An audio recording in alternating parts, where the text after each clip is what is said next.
There was a time, not so long ago, about the time when our parents and or grandparents were young and carefree, that the idea of owning a home was just one of many steps on the board game that is life, along with meeting someone, settling down and raising a family with 2 kids, a dog, and if you were really lucky, a pretty picket fence and a nosy neighbour called Agatha Harkness. Oh wait, no, confusing super saccharine stereotypes again with the Marvel Universe. Silly me. Jokes aside though, home ownership was something that most people could look forward to, along with a good job for life. But those times have long since gone to the giant 1960s sitcom In the Sky. These days, if you're under 30, the chances are you don't even own your own home, and even if you are a tail-end Gen Xer like I am, you may have only just recently managed to get your foot on the property ladder after what felt like an eternity of renting. You may still be renting, in fact, especially if you happen to live in a major metropolitan area where houses are selling within days of hitting the market and are selling at 50 to 100% over asking. With more and more people barred from getting their foot on the first rung of that property ladder, forced to continue to survive in renting land, the prospect of owning an electric car might feel like a pipe dream, especially if you happen to live in an apartment complex where there aren't any dedicated parking spaces for residents to use. At one point, not so long ago, a conundrum like that would have likely put you off buying an electric car and maybe opting for a hybrid or plug-in hybrid instead. After all, if your apartment complex or rental property doesn't have a dedicated place for you to park every day, and you don't have a garage you can park in, what hope do you have of owning an EV? Luckily, there is a way forward, and we're going to show you how today. First, we're going to talk about the key things to look for when renting a new home, and you already have or are considering a plug-in car.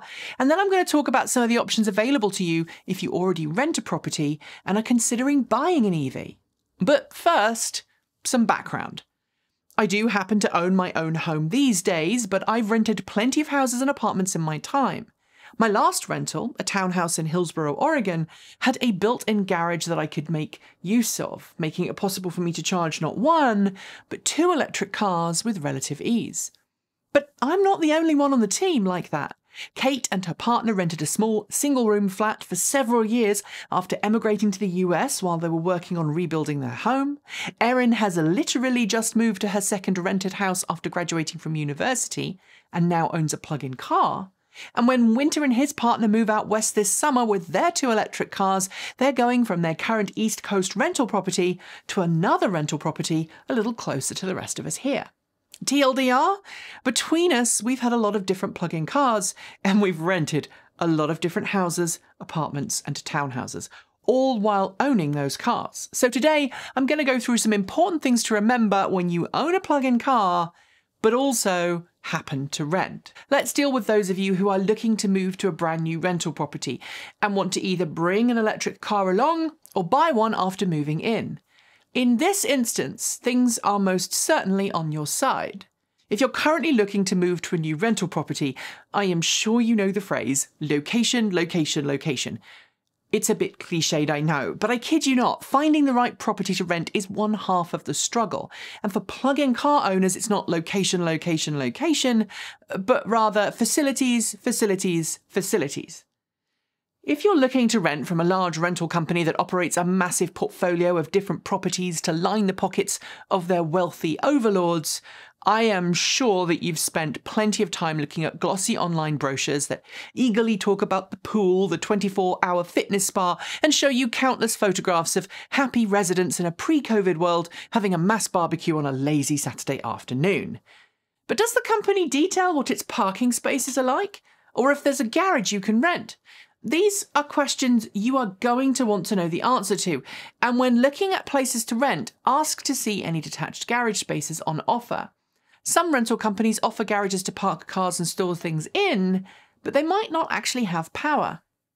Importantly, if you're looking at a rental property with either detached individual garages that have power or a communal multi-storey parking garage, make sure that you know who's responsible for paying the electricity bill. Sometimes individual detached garages are provided with power that's billed to the tenant directly, but sometimes it's paid for by some kind of collective fund, either out of your rent directly or via a separate charge that gets tacked onto the bills of those who opt to rent a garage. Because electric cars are still relatively rare in many rental situations, the person showing you around the property may not know all the answers, but figuring out how to secure power and a place to park is a must before you sign any rental agreement. Not only should you look for things that you can use to repurpose to charge your car with, like a dryer socket in the garage of townhouses, but also check that the electrical sub-panel in your building or garage has the space to install a dedicated charging circuit if there's not a dryer outlet that you can already use. This research is essential, and knowing who pays for the electricity needs to be part of that research too. It can avoid headaches later, but we'll come to that in a second. Simply put, if you've got time while looking for your next rental, this research is a real benefit and can save you a lot of problems later on. For example, when we moved to the US and knew we'd be getting an electric car a few days after arriving, we started looking for rental properties that had attached garages that we could make use of. Garages that we already knew had a socket in the garage which could be pressed into service as an EV charging point. Properties that didn't have a garage just didn't make it into our list. And in an age where electric vehicles are becoming increasingly popular, especially in large metropolitan areas, you'd be surprised at how many locations now list EV charging in their provisions. If you're not into renting from big corporations and complexes, you might also consider private rental. As Kate Wharton-Elliott notes, renting from a private landlord may provide more flexibility, but will have the expense of possibly fewer protections. She couldn't find a large apartment complex willing to let her family install a charging station, but a private landlord was happy for them to fork out $400 for an electrician to install a suitable outlet at the property that could be used to charge their EVs. Winter has experienced a similar benefit to private rentals, paying his landlord to have a NEMA 1450 socket installed in the garage that was capable of powering a dual-head charging station. Now I've covered tips for new rentals, let's look at both the things you can do to get existing landlords to install charging, as well as encouraging new landlords to do the same thing. First, and I'd hope this one is obvious, don't be obnoxious or entitled about it. If there isn't already an available dryer outlet that you can use to plug a high-powered charging station into, and if there is, check out products like the NeoCharge that we reviewed here, you're going to have to broach the subject with your landlord or potential landlord.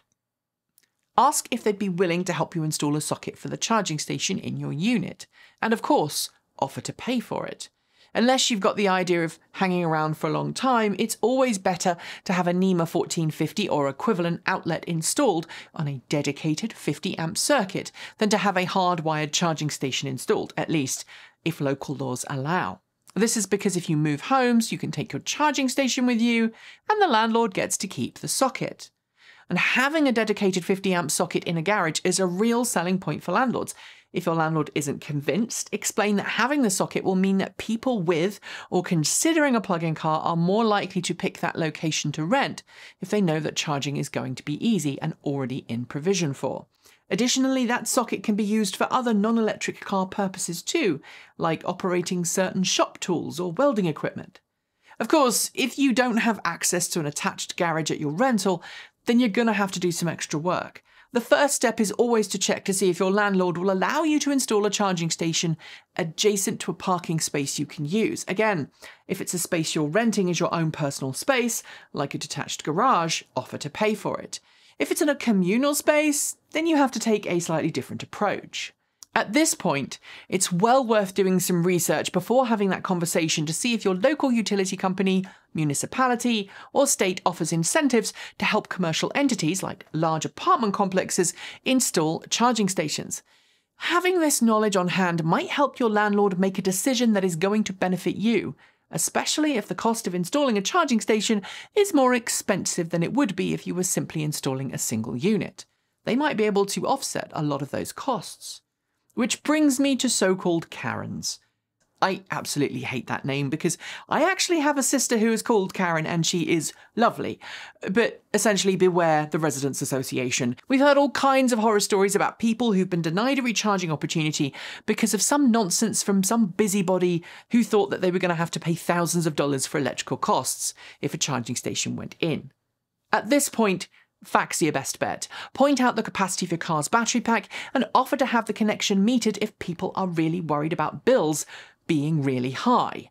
In some markets like the UK, you can even now opt for charging stations that actually meter your charging sessions and add it to your home electricity bill, even if the unit is technically connected to a different circuit to the meter in your home. And finally, know your rights. Some states, like Oregon, now have laws requiring landlords to provide EV charging provision for their tenants. Sadly, some states aren't quite as forward-thinking, so you may find it a bit hit and miss, but with more states pushing for zero-emission vehicle mandates and phasing out of internal combustion engine vehicle sales, it is a lot easier than it once was to get charging at your rental property. Have you been able to get charging stations installed? And what tips do you have for other people in the same situation? Leave your thoughts below.